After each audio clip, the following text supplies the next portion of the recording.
All right, let's get into it. We're going to kick things off with a conversation that's long overdue. The idea that Black professionals only have a seat at the corporate table just to fill a diversity quota. This panel is here to show us what it really looks like when strategy, vision, and Black excellence shows up unapologetically. So I'm honored to welcome our first guest to this conversation. Moderating this conversation is Adrienne L. Lucas. She's a global head of strategic partnerships and DE&I at OneClub for Creativity. And we're joined by our wonderful panelists, Steve Jones, CEO and founder of POCStock, Adrienne C. Smith, founder of Inkwell Beach Cans, and Abba Blankson, Chief Marketing and Communications Officer for the NAACP. Let's give them a round of applause. All right, good morning, everyone. Good morning. Okay, that was decent energy. Good morning, everyone. Good morning. All right, so welcome to this conversation, not a DEI hire. As was mentioned, my name is Adrienne Lucas, and I'm the head of DEI and strategic partnerships at the OneClub for Creativity. And I think it's appropriate to mention here, a big part of my role is being the executive director of one of advertising's largest diversity conference and career fair, Where Are All the Black People?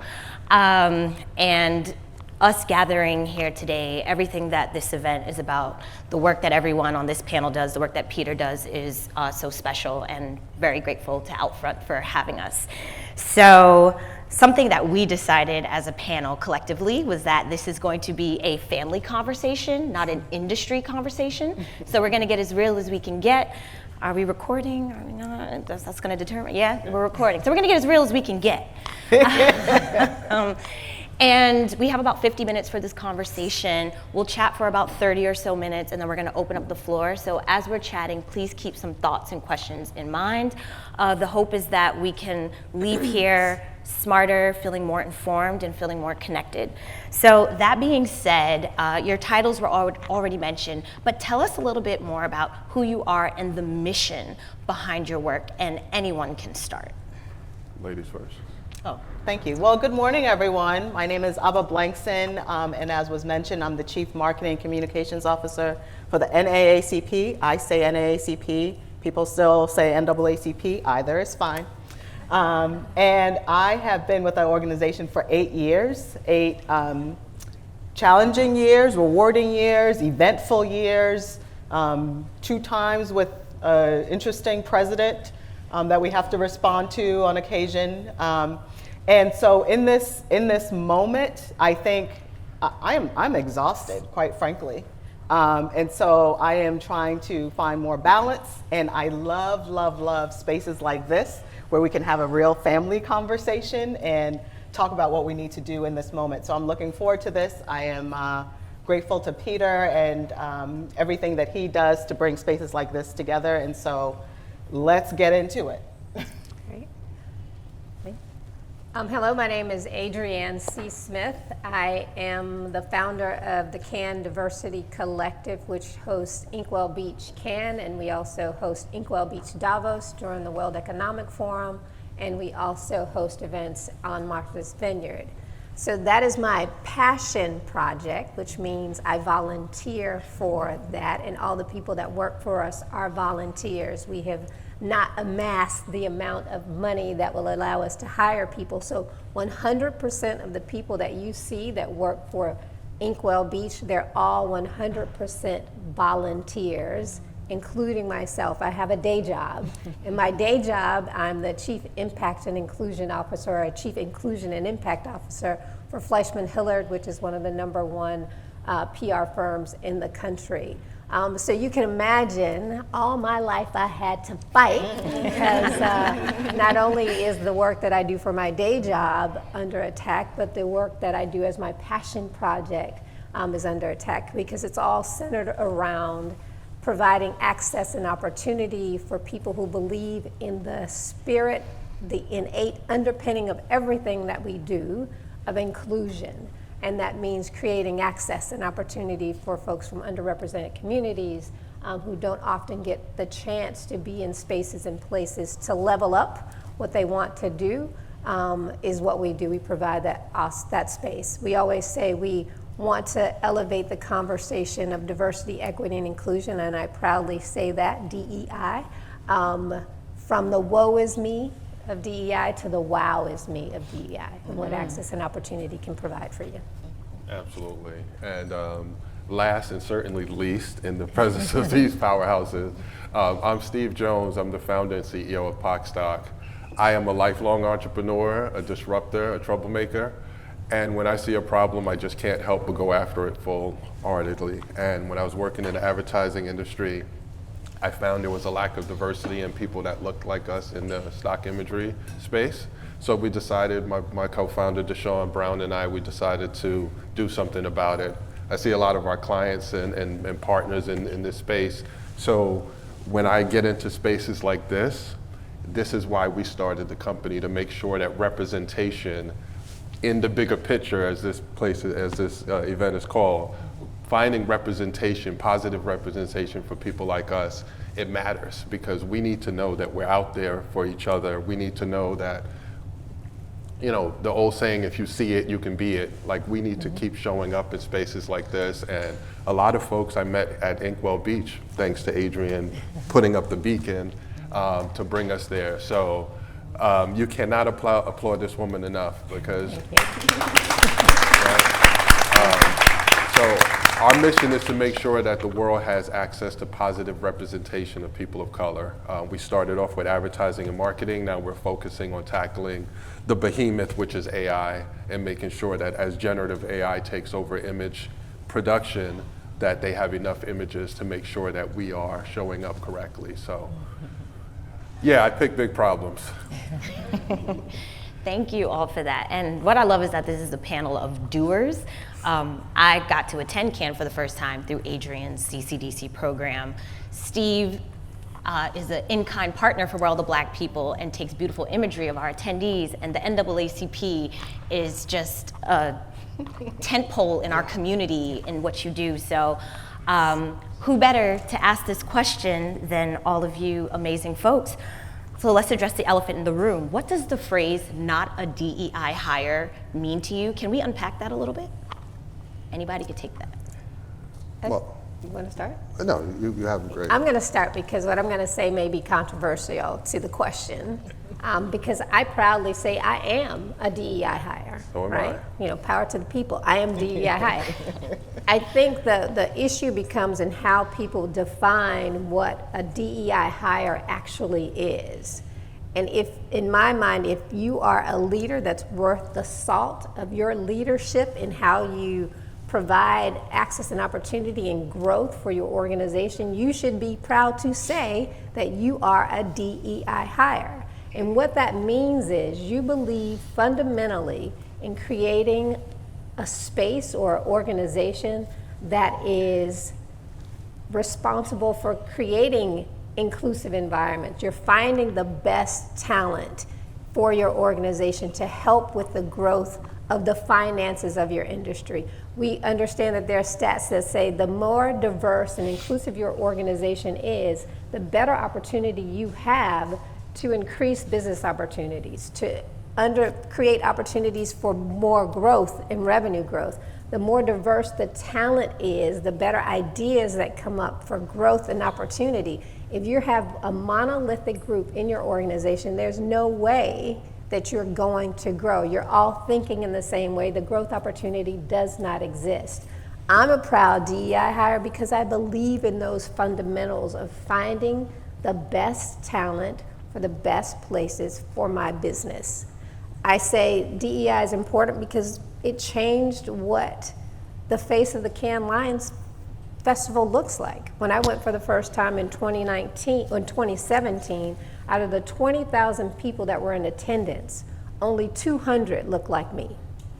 I'll say that again. Out of 20,000 people in attendance, only 200 looked like me. And that was a really good year for the Cannes Lions Festival. And the people that looked like me were either the help or they were the talent. So when we came with bringing Inkwell Beach there, now it has changed the whole look and feel of what that festival looks like. Bringing diversity, equity, and inclusion, creating access has not only elevated the experiences we have, but it also elevated the experience of what the Cannes Lions Festival looks like in their business opportunity. So as a DEI hire, as a DEI leader, understanding what that means and the implications that it has for your business is a positive thing. So I would never say I'm not a DEI hire. And I recommend that each one of you, if you laud yourself as a true leader, add it to your LinkedIn profile. I'm a DEI hire and proud of it. Yeah, and think about the way DEI hire was put out there. It was put out there to be a negative, right? Yes. It was put out there to say that you're only getting where you are only because of your skin color, your gender, or any of the attributes of DEI. And anybody here who looks like me, can you remember a time where someone just handed you anything that you didn't have to fight and be twice as good for? Right? Mm-hmm. So it's a false premise at its core. Right? I work with a lot of creative teams, monolithic teams, and anytime you introduce new ideas, that team gets better and stronger. So the core of the diversity, inclusion, making people feel like they belong. As a business owner, as an entrepreneur, you know when you get those first employees and they're attached to your brand, and you make them feel like they belong and you give them a space to be leaders and contribute, they work harder for you. They show up more. They show up early and stay late. So the core tenets of DE&I are strong, and they make any business stronger, right? The premise that we don't work as hard, so you're just handing us something, it's not. It's people, for me, what my experience is, and this is the family conversation because I'm in a lot of different rooms, proximity to power, proximity to access is what gets people into those spaces. And a lot of what the necessity of what Adrianne's work is doing, where all the black people are, because I sit in a lot of rooms and people say, yeah, we want to be more diverse. We want more diverse imagery. We just can't find them. Right. We can't find diverse stock imagery, so we just go to the traditional Gettys, the Shutterstock Adobes. We don't know where all the black people are, where all the talent in the pipeline. We don't know where these people are. So it's like we have to have people who are doing that work to say, if you can't go out and find those people, we'll create a pipeline of those people so you don't have the excuse anymore that you can't find any qualified people of color to show up and do the job and do it well, right? None of us are really here because anyone handed us anything, right? People create access points and opportunities, but everyone in this room, I know they fought to get where they gotta go. I've been in those spaces. I know it for a fact. So the entire premise that you're just being handed something because of your skin color, that's certainly never been the case in my lifetime. I've never seen it. Mm-hmm. And people say DEI hire to silence you, to undermine you, to diminish you. And I know where I come from, and I know how hard I have worked to get in the seats and the rooms and the places where I have been. And I walk into every room with a bag full of 0 Fs. And that allowed me to say what I want to say to whom I want to say it with. Because as you're saying, we know where we come from, and we know what it took for us to get to these places. You know what it took for you to start Inkwell Beach, right? And so nobody's going to tell you anything about what we should be doing as African Americans, what we should be doing to create space. And so for me, it is not about DEI hire or not DEI hire. I don't give a bleep. Like, I have earned the places that I'm in. If I am in the room and you're in the room, we both got in here, okay? And so we can look each other in the eye and have a conversation if that's where you want to start. Let's go. Do it right now. I told you. But I think we're hearing some really powerful insights from the panelists, because when I walk into a room and I tell someone I'm the head of DEI, sometimes people clutch their pearls a little bit. And when did this shift happen? We've worked really hard. There's a lot of hours and passion that we put into this work. Since when could something diversity, equity, and inclusion, like saying it out loud is very important, because I think when we say the acronym DEI, it's easier for people to disassociate what it really means. We need to reclaim this, as our panelists were saying, because they're turning it into something that it's not. And please, let me say this. So whether it's affirmative action or DEI, whatever the new term is, it is an attack on Black progress more so than anything else. And we know that even though we haven't necessarily, white women have historically benefited more from DEI than African Americans per se. We're number But- 7 on the list. You know what I'm saying? And so the thing that they are attacking is our progress more so than anything. And historically, that has been true. Every time African Americans push forward, there's this sort of counter, and then we push forward again. And when we push forward again, the result is even better, and then the counter comes back. And so that's how we've been moving. And this isn't a moment to sort of shrink and be silent in a way. This is a moment for us to come together, and so that we can continue to push forward even more. So what I'll say to that, to your point, the narrative and who has controlled the narrative about what DEI actually is has made it a negative thing. So as marketers and creatives, I think a big part of us is not to retreat from it, is actually to lean into it and storytell against the propaganda that has made DEI a negative thing. We all know that DEI is an expanded conversation that helps all of those. When you support people who are the least of these, then we automatically, all of us, essentially benefit from it. So I think as it relates to storytelling and debunking the myths about what it is, we just have to shift that narrative and claim our story. There's a saying that says an organized lie is stronger than the disorganized truth. Well, they have gotten an organized lie about DEI and pushed it so heavily. Let her cook. I mean, they have pushed it so heavily that our heads are on a swivel, like, oh my God, I can't say I'm a DEI hire, when that's to be something that you're proud of, because it means that you are helping all of us to elevate to the next level. I'll tell a story about just how we shift the narrative about what DEI actually is. Everyone in here has seen the lower curved area on the sidewalk, yes? So the lower curved area was not created for me, a black woman, or Steve, a black man, cisgender, over 6 feet tall, right? It was created for people who had disabilities. There are laws in California that were passed so that people with disabilities, people who needed access, could get on the sidewalk and have access to buildings and places and things that they needed to do business, right, to live.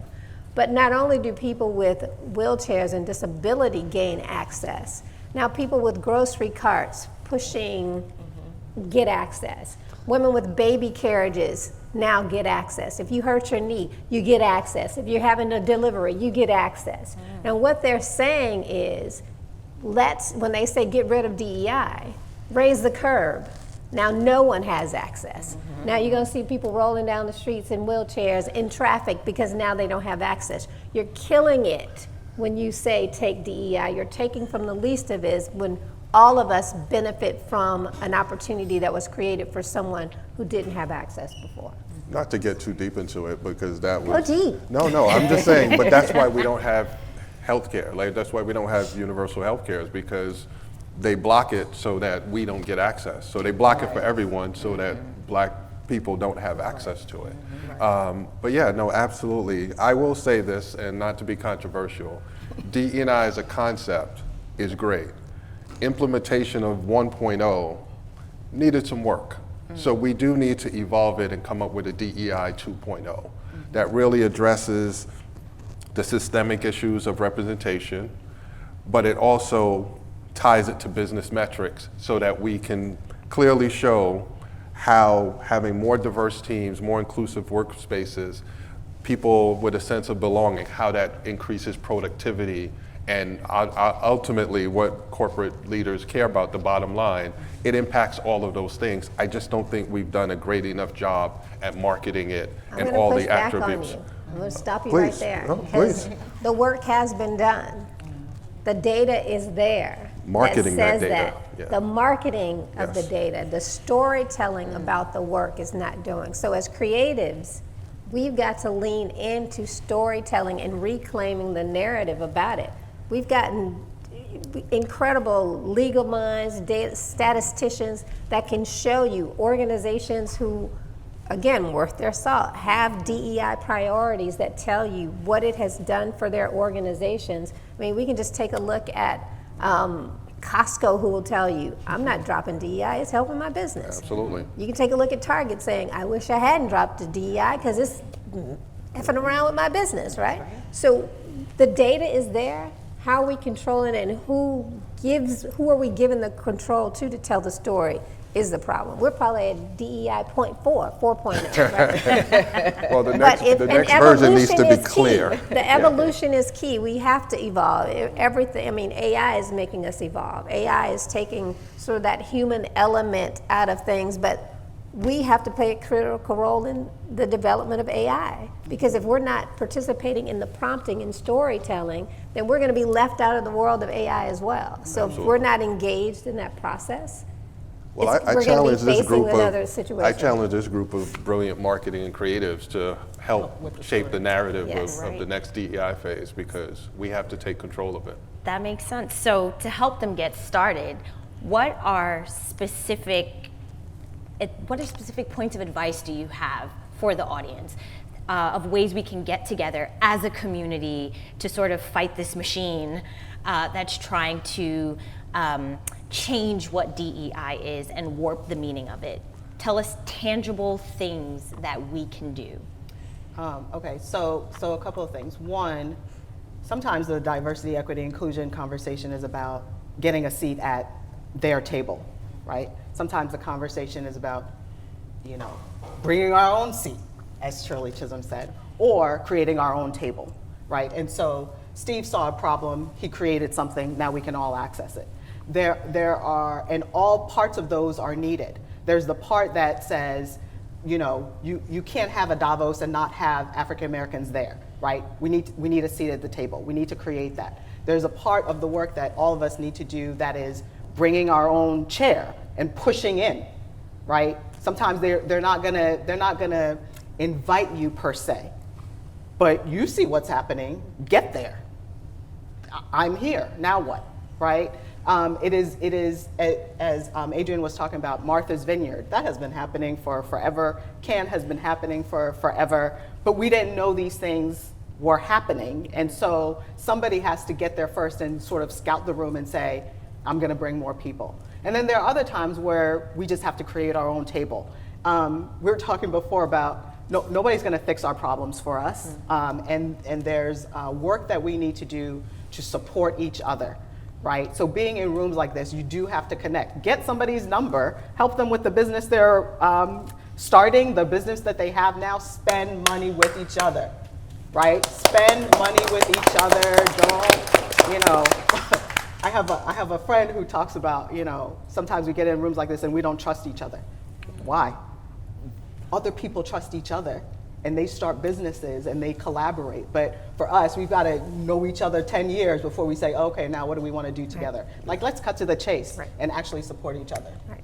I'm going to just tap in to that, because cooperative economics, we hear that term, is so important. We have to support each other. Like, being a part of this conversation and participating with Black At is a part of our collective mind sharing, intellectual cooperative economics, but we have to actually support and spend with each other. If you see someone there, come on, be a part of it. Invest in one another is such a critical thing. And this is a different and hard reality at a Black At event, but don't limit. I'm not saying go to the table and ignore your community, but expand the opportunity of conversation and find, and I'll go back to AI again, it is taking it away from the human experience and making it something that is isolating for communities, to make sure that we don't connect as humans, right?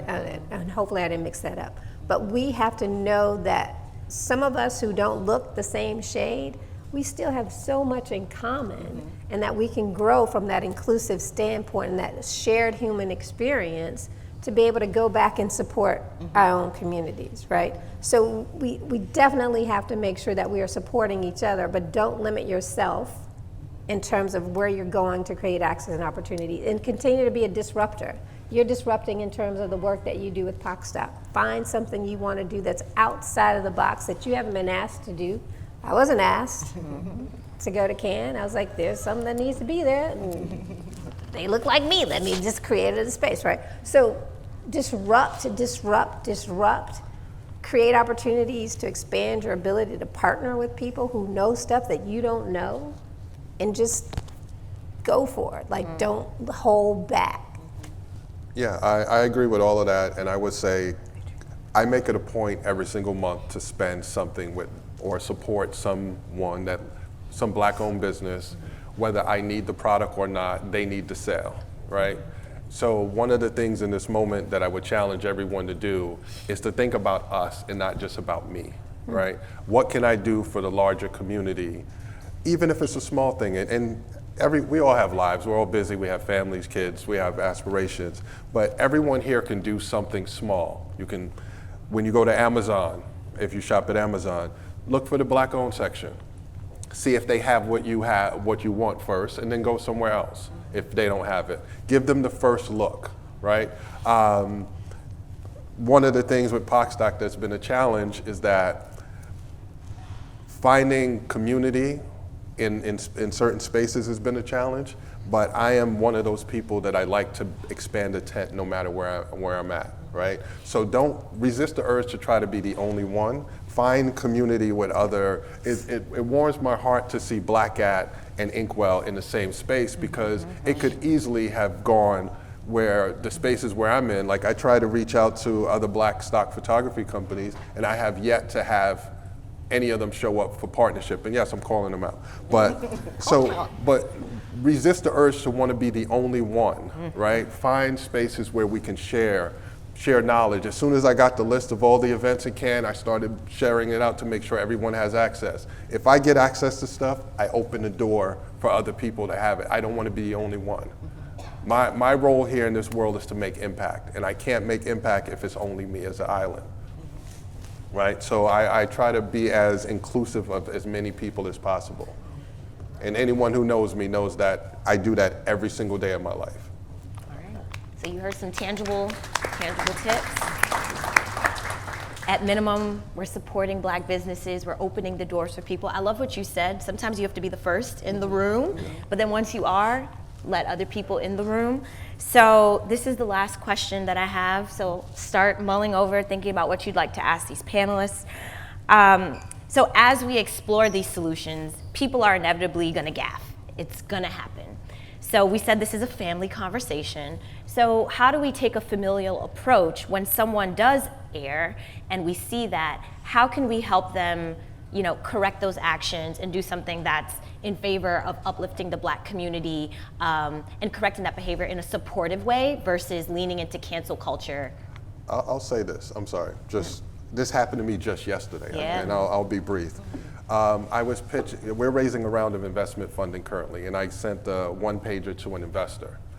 And instead of saying, hey, I don't want to invest, I think POCStock is not a good fit for my portfolio, we sat on the call for an hour, and I took notes as this investor went through my investor one-pager through her lens. I'm not an investor.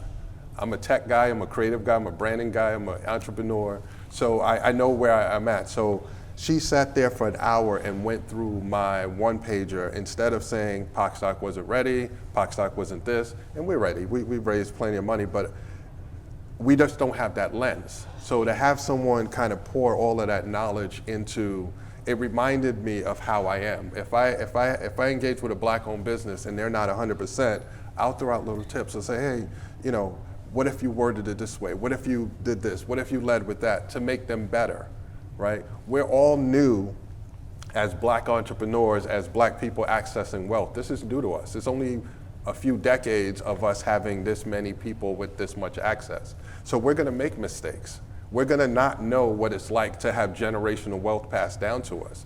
So, right, so we're not raised with certain information, so a lot of this is new. So give each other grace to say, hey, there's some Black-owned businesses that are just not up to par. And you have to meet people where they're at and say, hey, here's how you can improve. They either open to the feedback and they improve, or that's somebody you just don't do business with. But give them the grace and the space to improve. Give them the feedback privately. Don't go on social media, and if you love their business, go on social media, repost, like, comment, say, I love this business. Change the perception that Black-owned businesses are not just businesses, right? Just like anyone else. we're not delivering on that level of excellence. Share those likes and those positive comments as easily as you would share negative feedback. Thank you. Any other thoughts on that? We can open it up and then we'll. All right. Questions? So there's a microphone right here to the left. If anyone has questions, please step to the mic.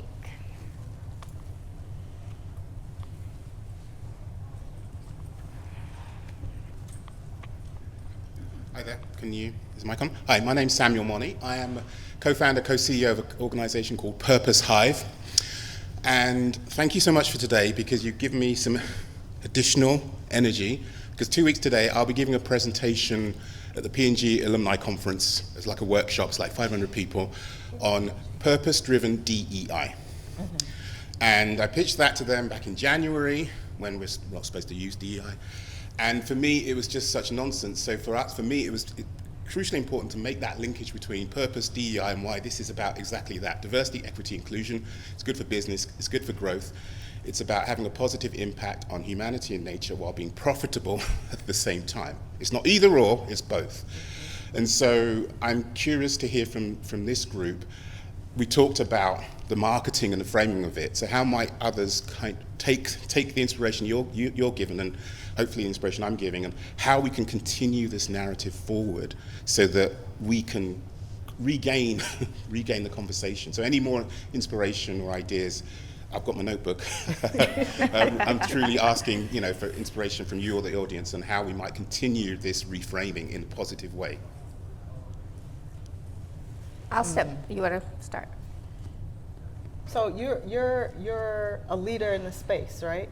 All of us are leaders in our own space, and I think, as Adrienne was saying, it is important that whether it's a panel or conference or whatever you're doing, you lead with that thought that we are changing the narrative, that the framework that you want to put forward, put that forward. Just put it forward. We don't have to start from the place of the negative, if you will. We can start from the affirmative place and move forward from there. Forget the stuff that they're saying in some way, right? So in my role at the NAACP, sometimes we think, oh, every time the president says something crazy, we need to respond. No, we don't. It's crazy. It's bad. It's crazy. And so it's not everything that you need to respond to tit for tat. Sometimes you just start from the place where you're starting and move forward, because their stuff can be distracting to our final goal, if you will. And that's the whole point. That's the whole point. Flood the market with distractions. So try not to be discouraged about it and pushing something on someone that they're not ready for. I'm full of catchphrases, so I'll say, don't talk about it, just be about it, just do it, right? Sometimes we have to get out of the space, and I know we need funding, we need money to get things, but sometimes you just have to do it and stop asking for permission. Center yourself around like-minded people who probably have some access to things. Look outside of our own group, right? To just find the like-minded people to push the narrative, to show it, right? In the math, when you're in a math class, they say, show your work.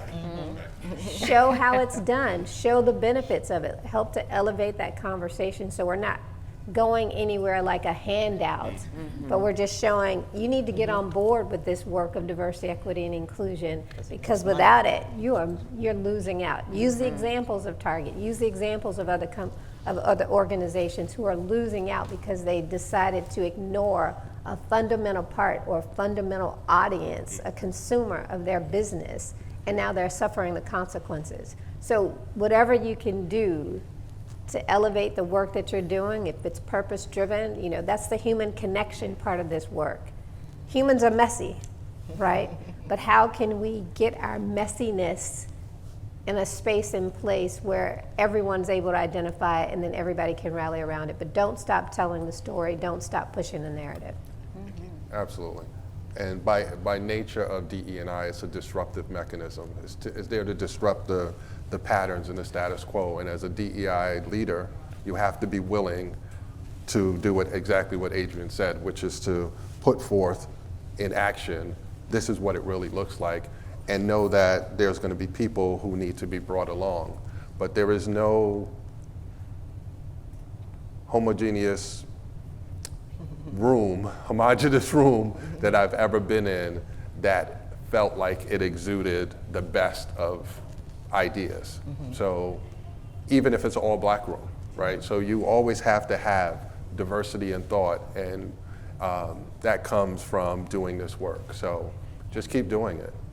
Yeah, and I'd like to say, we have to take ourselves seriously. If we agree that there's a day where we're gonna boycott Target, and yes, we're picking on Target, stick with the group and avoid Target. There are other places you can shop, or maybe you're just not shopping that day.